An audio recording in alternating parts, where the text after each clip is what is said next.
Novamente, boa noite a todos. Convido a todos a abrirem suas Bíblias para o Evangelho de João, capítulo 17.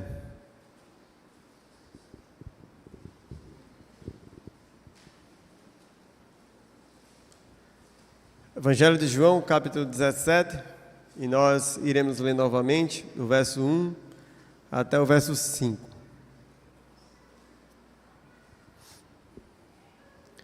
Evangelho de João, capítulo 17, verso do 1 ao verso 5, leiamos a palavra.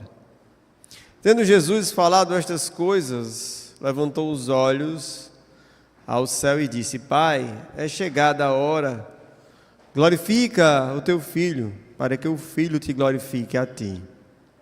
Assim, como lhe conferiste autoridade sobre toda a carne, a fim de que ele conceda a vida eterna a todos os que lhe deste. E a vida eterna é esta, que te conheçam a ti, o único Deus verdadeiro, e a Jesus Cristo, a quem enviaste. Eu te glorifiquei na terra, consumando a obra que me confiaste para fazer. E agora, glorifica-me, ó Pai, contigo mesmo, com a glória que eu tive junto de ti, antes que houvesse mundo. Vamos orar ao Senhor. Deus querido, Deus amado, muito obrigado, querido Deus, podemos abrir a Tua palavra e podemos, Senhor Deus, livremente escutar, Senhor Deus, os ricos ensinos que há nela.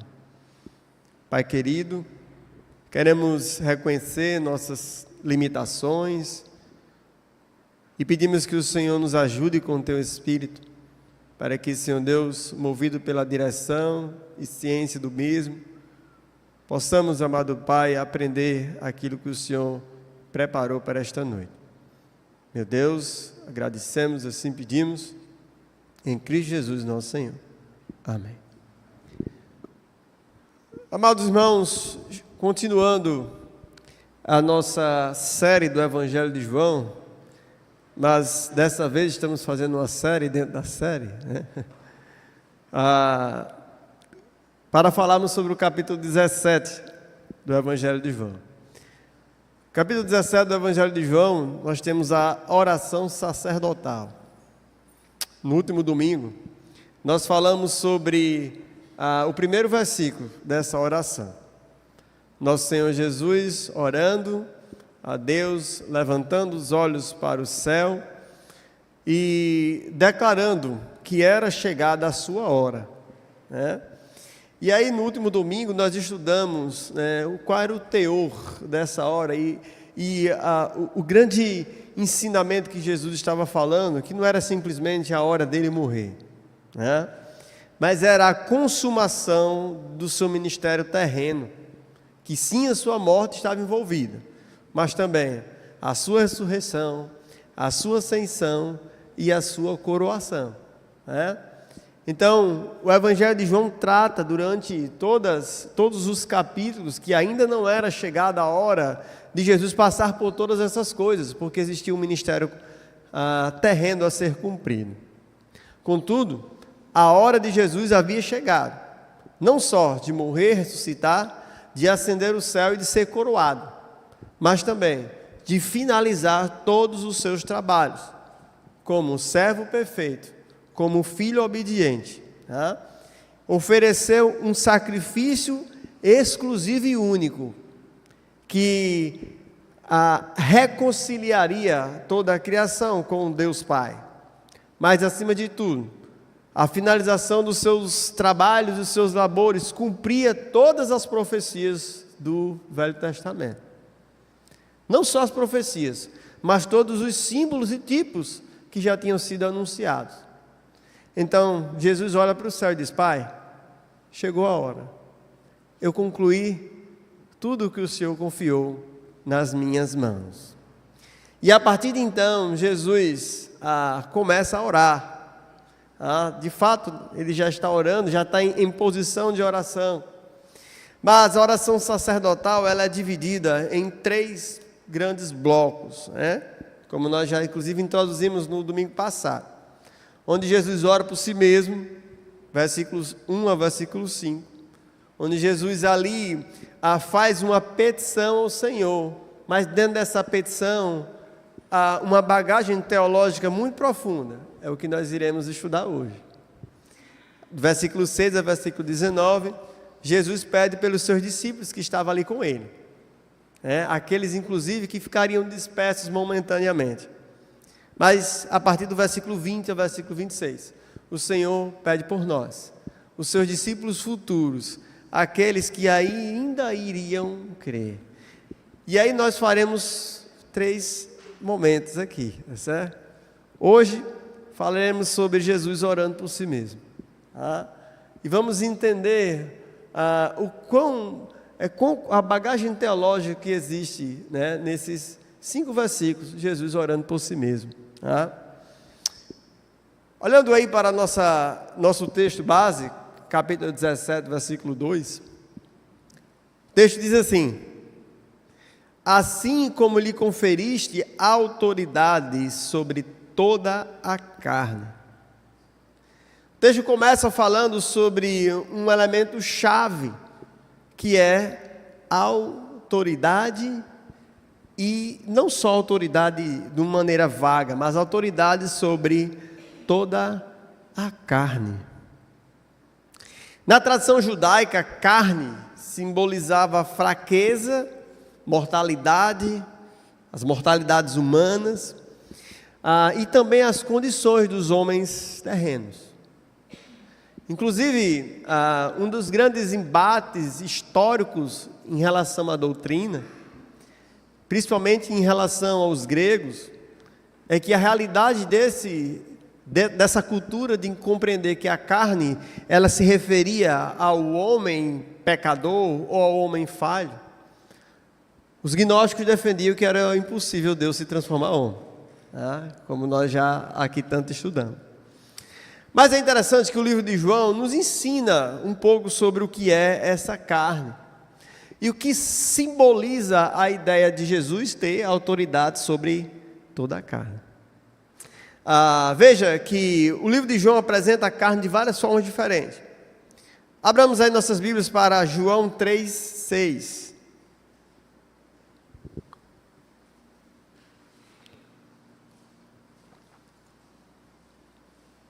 No Evangelho de João, capítulo 3, versículo 6, naquela conversa de Jesus com Nicodemos, Jesus diz assim a ele: o que é nascido da carne é carne, e o que é nascido do Espírito é Espírito. De fato, Jesus separa a realidade dos homens criados do homem terreno criado ao pó da terra, daquele que deveria ser o objeto de desejo do coração de Nicodemos, que era o homem segundo o Espírito. Então aqui Jesus deixa bem claro que existe sim o homem da carne, o homem material, e João deixa bem claro que Jesus se transforma num destes. Nós vamos inclusive ver já isso aqui. Mas também, capítulo 6, versículo 21, abramos aí novamente, de João. A carne também aqui é usada como um sacrifício místico, de fato, uma ideia mística do que Jesus representava para nós. Veja, capítulo 6, versículo 51. Eu sou o pão vivo que desceu do céu. Se alguém dele comer, viverá eternamente. E o pão que eu darei pela vida do mundo é a minha carne. E é interessante que os discípulos ficam horrorizados e inclusive falam para o Senhor Jesus: duro é esse discurso, né? Quem pode ouvir esse discurso? Os discípulos não entendiam perfeitamente o que simbolizava a carne naquele sentido. Não era comer a carne física de Jesus, mas era participar de Jesus e do seu sacrifício, coisa que nós vamos ver um pouco mais na frente. Então João apresenta a carne como, de fato, o homem terreno, o homem físico, apresenta a carne como essa ideia mística do Senhor Jesus, de quem Ele é para nós, e como nós acessamos, né, essa fonte inesgotável de comida, que era comer da sua carne. Mas João também apresenta a carne como uma aparência humana. Veja só, capítulo 8, versículo 15 e 16.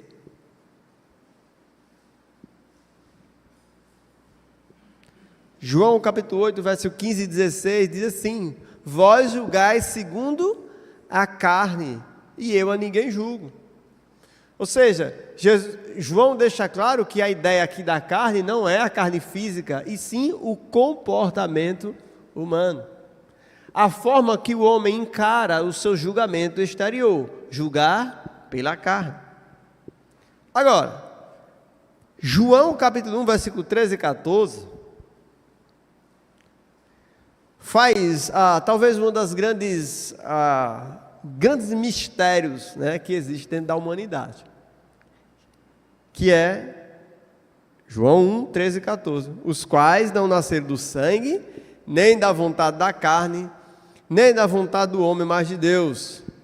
E o Verbo se fez carne e habitou entre nós, cheio de graça e de verdade, e vimos a sua glória, e glória como unigênito do Pai.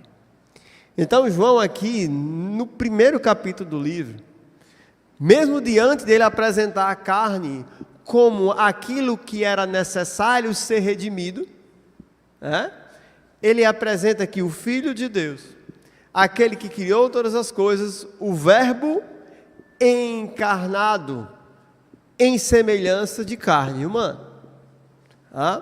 Então, Jesus, na perspectiva humana, era também 100% carne.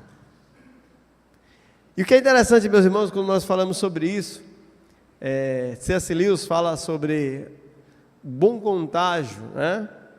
C.S. Lewis diz que se existe algo intrigante no plano de Deus, é como Deus, sendo todo criador, entra de maneira soberana dentro da humanidade, de uma forma que nunca mais irá sair.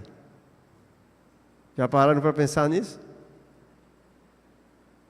Pois bem, Jesus entrou na humanidade e transformou-se em um corpo.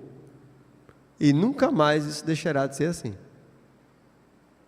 Porque Jesus hoje, ele tem um corpo. E meus amados, isso é muito maravilhoso. Sabe por que Jesus fez isso? Sabe por que Deus fez isso? Porque nós precisávamos ser redimidos também da nossa carne. Então, C.S. Lewis diz que através desse bom contágio, né, Deus entra na humanidade para purificar esta carne. Ele mesmo se tornando carne. Então, lembrem aí como é interessante esse conceito. João diz que Deus deu autoridade a Jesus sobre o quê? Sobre toda a carne. Jesus reconhece que o Pai concedeu a autoridade sobre toda a humanidade. E a expressão aqui carne, de uma maneira bem enfática, significa toda a humanidade e a necessidade dessa humanidade ser o quê? Redimida na sua carne. E às vezes, olha só como podemos ir longe, né? Existem inclusive algumas doutrinas que querem buscar a redenção do homem fora da carne. Existem alguns dizem que as pessoas morrem aqui e vão para um purgatório para purgar os seus pecados. Quando o próprio Deus entrou na humanidade, se transformou o quê? Em carne, para justificar todos aqueles que estão em carne. Por essa razão, Deus deu a Jesus toda a autoridade. Mas o que é interessante é que essa autoridade, ela não é só uma autoridade no sentido específico do Senhor Jesus para a carne, ou seja, só para os homens, mas é uma autoridade global. Olha aí, versículo 28 do capítulo, versículo 18 do capítulo 28 de Mateus. Jesus disse assim, capítulo 28, versículo 18 de Mateus: Jesus, aproximando-se, falou-lhes, dizendo: toda a autoridade me foi dada aonde? Nos céus e na terra.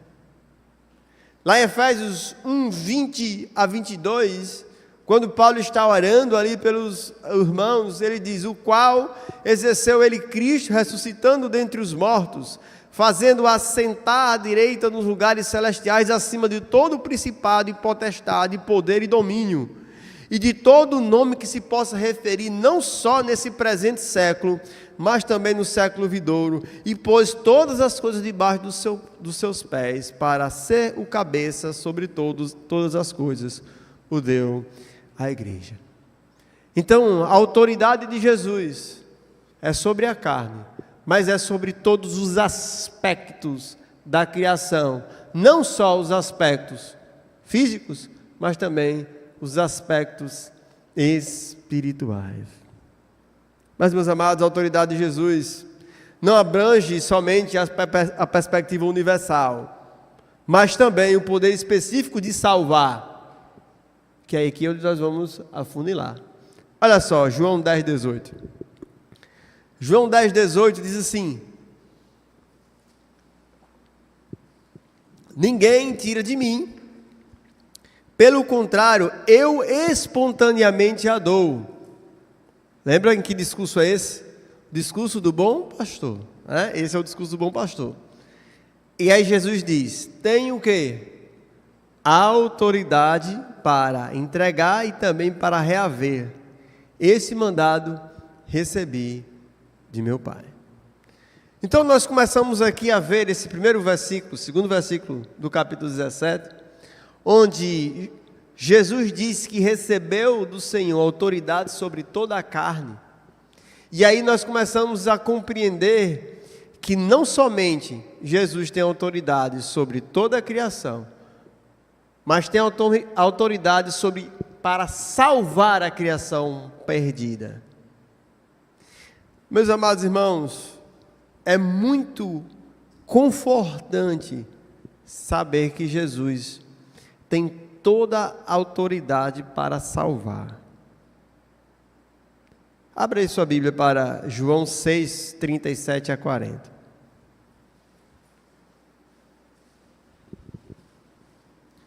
João 6, 37 ao 40.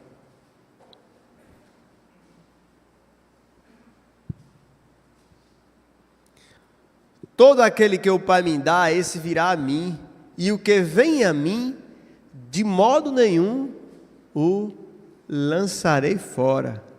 Porque eu desci do céu não para fazer a minha própria vontade, e sim a vontade daquele que me enviou. E a vontade daquele que me enviou é esta: que nenhum eu perca de todos os que me deu. Pelo contrário, eu o ressuscitarei no último dia. De fato, a vontade de meu Pai é que todo homem que vir o Filho e nele crer tenha a vida eterna, e eu o ressuscitarei no último dia.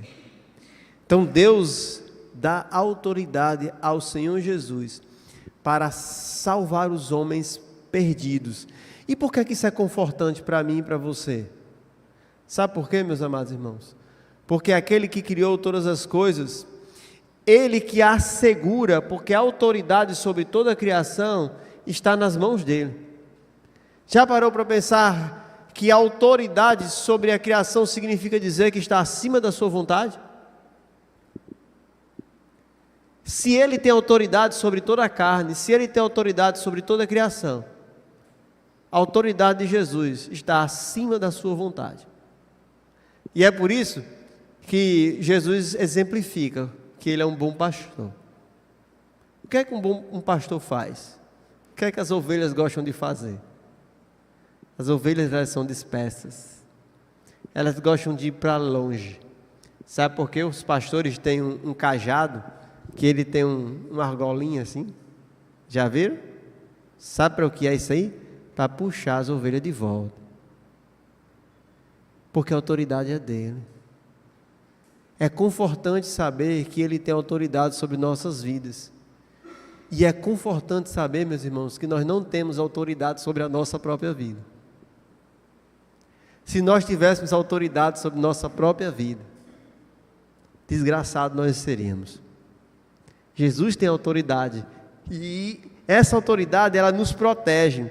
Essa autoridade, ela nos dá conforto, porque nós podemos confiar que no momento em que nossos olhos se dispersarem, o seu cajado puxará o nosso pescoço e nós voltaremos para o seu aprisco. Quão maravilhoso, meus irmãos, é saber disso. Então, quando Jesus está orando para o céu, diz: Senhor, Pai, toda autoridade o Senhor me deu e sobre toda a carne. Isso é muito profundo. E isso nos conforta de uma maneira muito maravilhosa. Mas veja, ele continua. Olha aí, versículo 2. De que grau é essa autoridade? Olha aí. A fim de que ele conceda vida eterna a todos que lhe deste. Então Jesus tem autoridade para conceder a vida eterna. Concessão de vida eterna. A vida eterna é o grande propósito da autoridade de Cristo e seu ministério terreno. Aqueles que foram dados ao Filho pelo Pai, estes são destinados à vida eterna.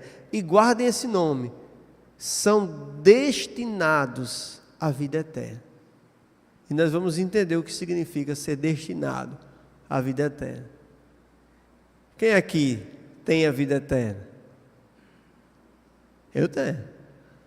Mas vamos entender o porquê nós temos a vida eterna, tá certo? João, ele começa a falar sobre a ideia de vida nos primeiros capítulos do livro.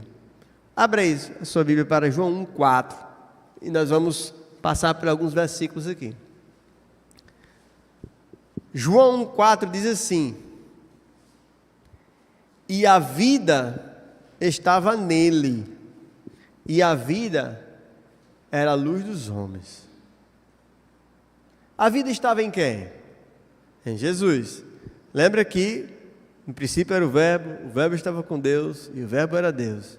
Ele estava no princípio com Deus, todas as coisas foram feitas por intermédio dele, sem ele nada que foi feito se fez. A vida estava nele, e a vida era a luz dos homens.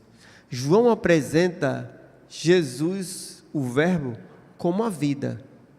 Mas um pouco mais na frente ele vai dizer que essa vida se encarnou, não é? Versículo 12, 13 e 14. Guardem aí. Lá no capítulo 6, versículo 35, capítulo 6, versículo 35 de João, diz assim: declarou-lhe, pois, Jesus: eu sou o pão de quê? Da vida. O que vem a mim jamais terá fome, e o que crê em mim jamais terá sede.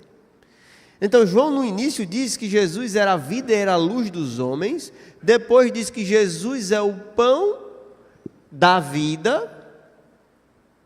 E o que é que a gente faz com pão, meus irmãos? A gente come, né? Não é assim? Ou a gente fica só olhando o pão? Pão a gente come. A gente participa daquilo, não é certo? Lá em João 6,51, ainda nesse mesmo capítulo, ele diz: eu sou o pão vivo que desceu do céu. Se alguém dele comer, viverá eternamente. E o pão que eu darei é a minha carne, como a gente já citou isso, tá certo? Então, percebam que a ideia de vida está intimamente ligada com quem aqui? Com o Senhor Jesus. Aí João apresenta a ideia de vida não numa perspectiva separada do objeto de quem criou ela. E João 14,6, de maneira muito enfática, Jesus diz o quê? Eu sou o caminho, a verdade e o quê? A vida. Ninguém vê o Pai senão por mim.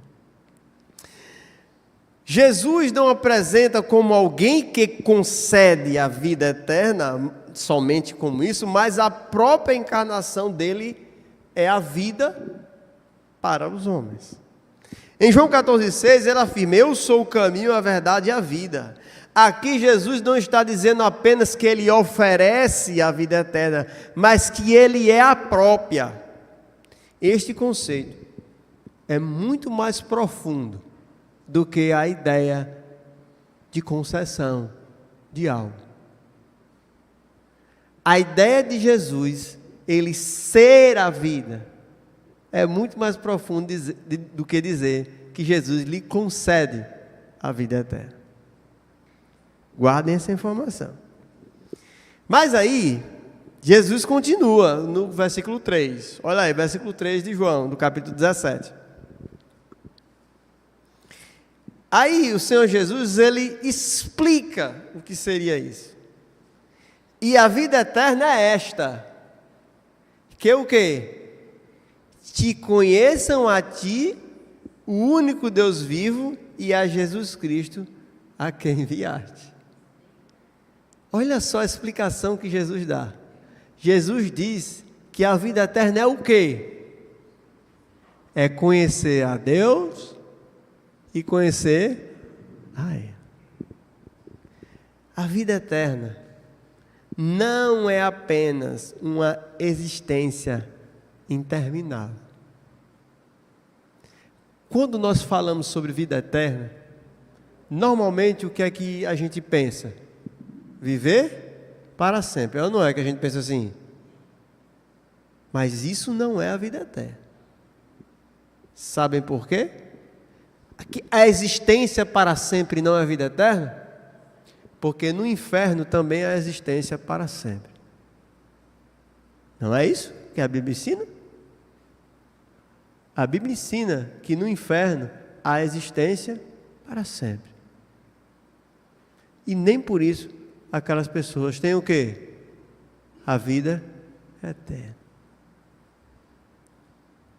A vida eterna é muito mais do que a ideia de viver para sempre. Mas é uma experiência racional profundamente enraizada no conhecimento de Deus e num relacionamento íntimo com Jesus. A vida eterna é essencialmente estar em comunhão com Deus e com Jesus. E aí, olha só como isso é interessante, irmãos. Onde é que a vida estava? Onde é que a vida estava? No céu. Ela criou todas as coisas e estava lá nos céus. Aí a Bíblia diz que a vida eterna se transformou em carne. E é por isso que João diz assim: e vimos a sua glória, glória como unigênito do Pai. A vida eterna, ela se revelou para nós, através da pessoa de Cristo. Então, quando eu perguntei, quem é que tem a vida eterna? A gente levantou a mão. Mas vamos entender, por que é que nós dizemos que temos a vida eterna? Porque nós conhecemos a Cristo. E não só isso, porque um dia nós fomos participantes dele. Toda autoridade me foi dada sobre toda a carne. Ou seja, nós hoje estamos intimamente ligados com o Senhor Jesus. Deus deu à humanidade a capacidade de encontrar a vida. Como? Incluindo a vida eterna dentro da criação, incluindo a vida dentro da carne humana, para que nós pudéssemos acessar aquilo que tinha sido levado por Satanás e o pecado lá no Éden. É maravilhoso entender que hoje, nós que conhecemos a Cristo, intimamente nós temos a vida porque nós somos participantes da mesma natureza dele. Por que é que Deus nos aceita, meus irmãos? Não é porque nós somos bonitos. Se fosse por isso, seria poucos, né? Que entrariam no céu. Deus nos aceita porque nós somos participantes daquele que é a vida. A palavra que foi usada para que te conheçam a ti, a palavra grega que é chamada gnosko, que não é simplesmente conhecer de vista, mas é um relacionamento íntimo. Inclusive, é a mesma palavra que é usada para a ideia de um homem que conhece a sua esposa intimamente. Tá certo? Ou seja, como é que nós conhecemos a Cristo? Como é que nós agora de verdade temos essa vida eterna? Porque nós estamos em Cristo e Ele está em nós. Quando a gente fala que nós estamos em Cristo, inclusive a língua original significa que nós estamos dentro de Cristo. Que nós estamos ali e fazemos parte dessa mesma natureza. E conhecemos ao Senhor. Abramos aí nossas Bíblias para 1 João capítulo 5, versículo 11 e versículo 12.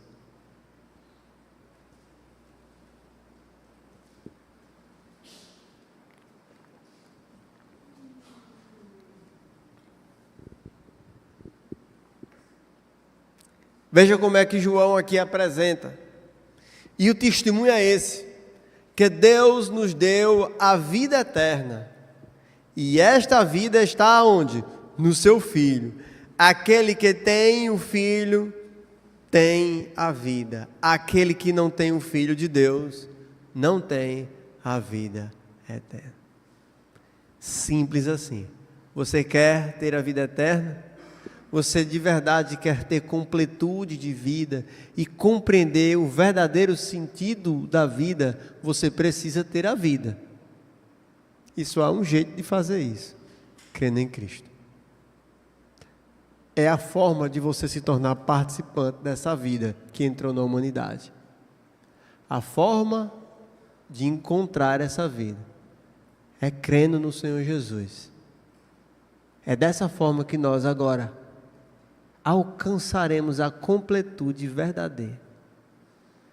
É por isso que muitos homens ricos, bilionários, eles têm vazios profundos dentro de si.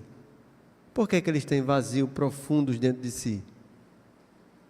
Porque o homem está morto espiritualmente e precisa da vida.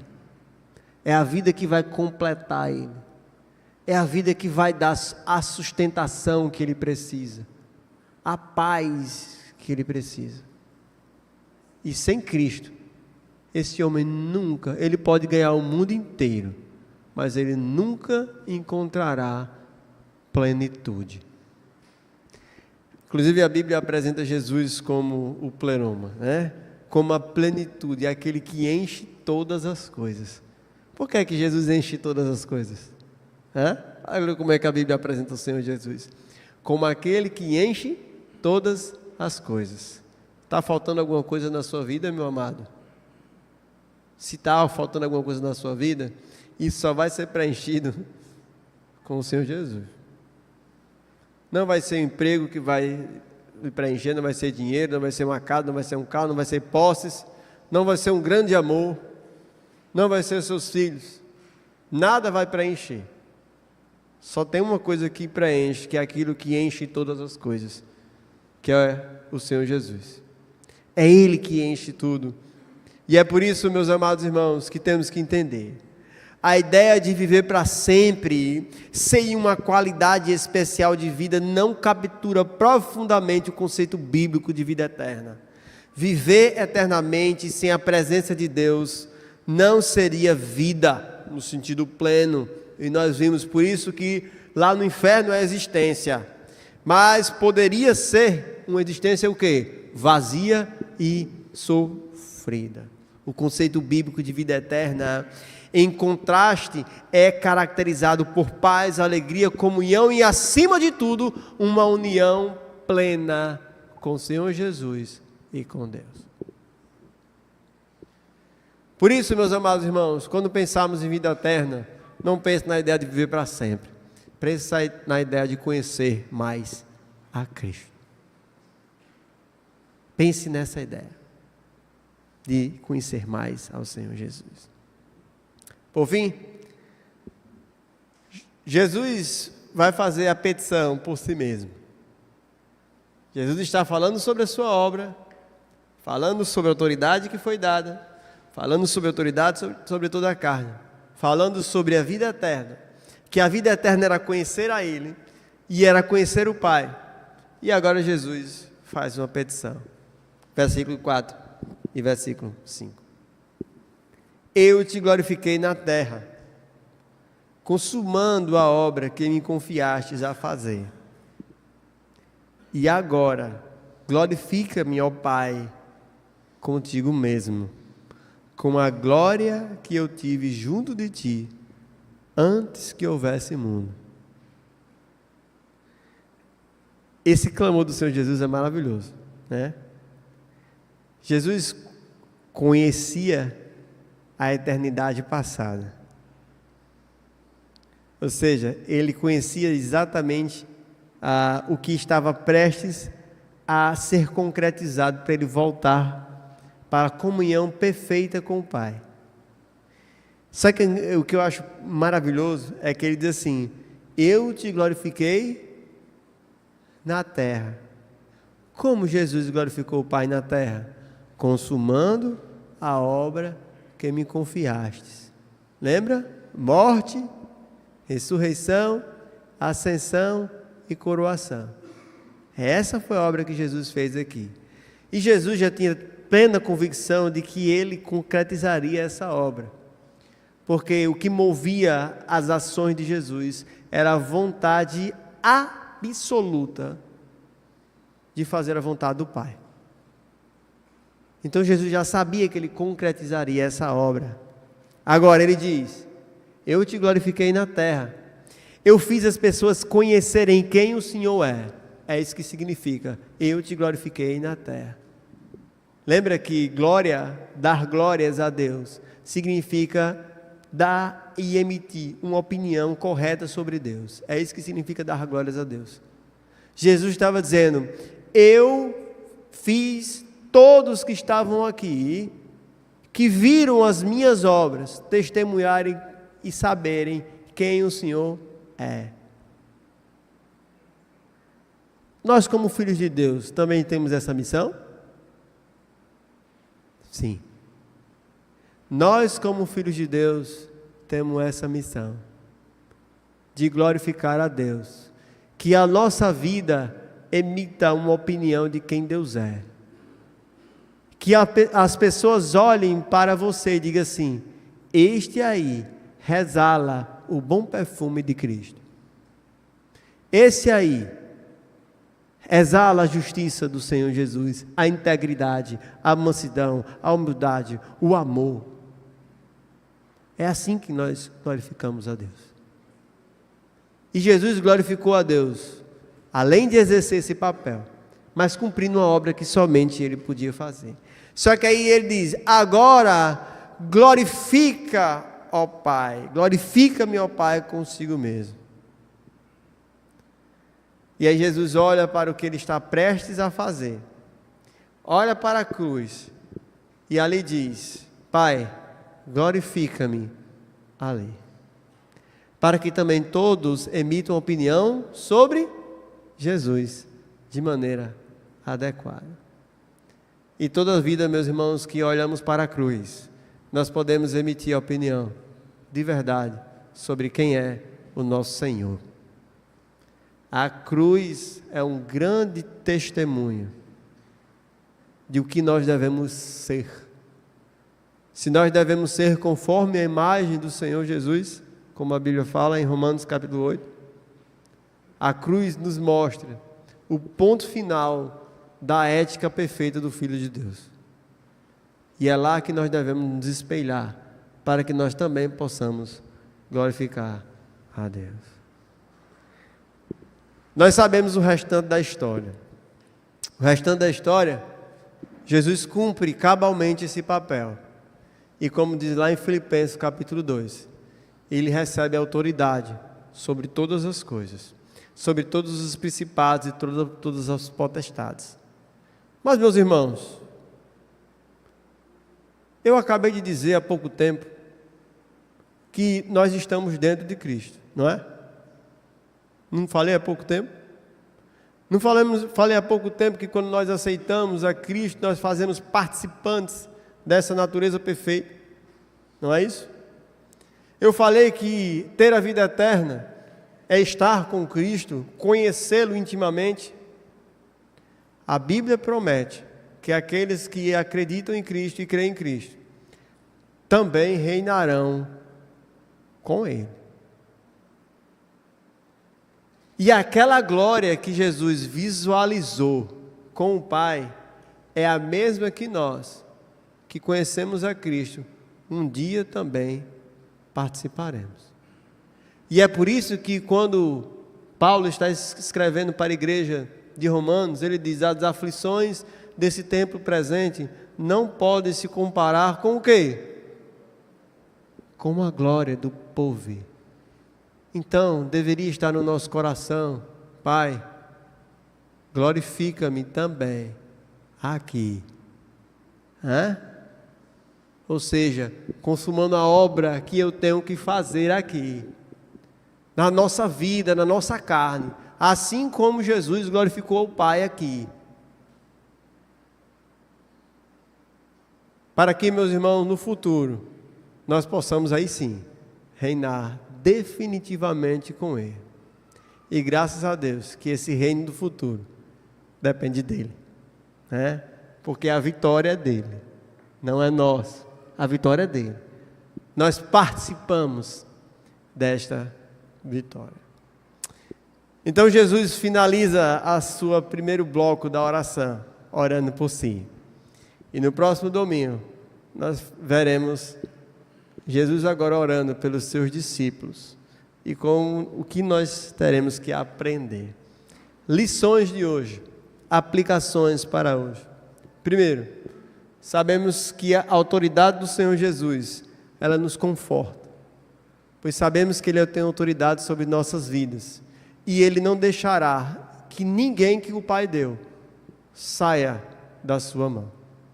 Lição número 2, que a vida eterna não é simplesmente a existência eterna, mas sim viver intimamente com Cristo, conhecer a Cristo, porque Ele é que é a vida eterna.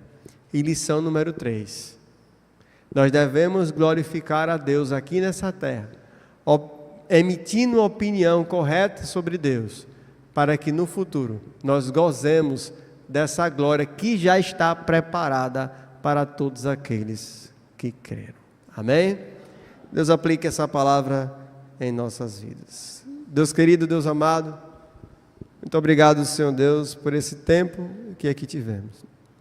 Senhor, quero agradecer, Pai querido, pois a obra de Cristo foi uma obra completa e através dele, Senhor Deus, podemos gozar dessa vida eterna. Senhor, nos ajuda a realmente compreender o que é isso. Sei, querido Deus, que às vezes nos falta conhecimento, nos falta, Senhor Deus, intelecto para compreender, mas sei que o Teu Espírito está em nós. Que possamos, querido Deus, diante dessa terceira pessoa da Trindade que há em nós, nós possamos desfrutar, Senhor, dessa vida eterna, da qual nós já somos participantes. Senhor, também ajuda para que o nosso andar diário possa estar glorificando a Deus.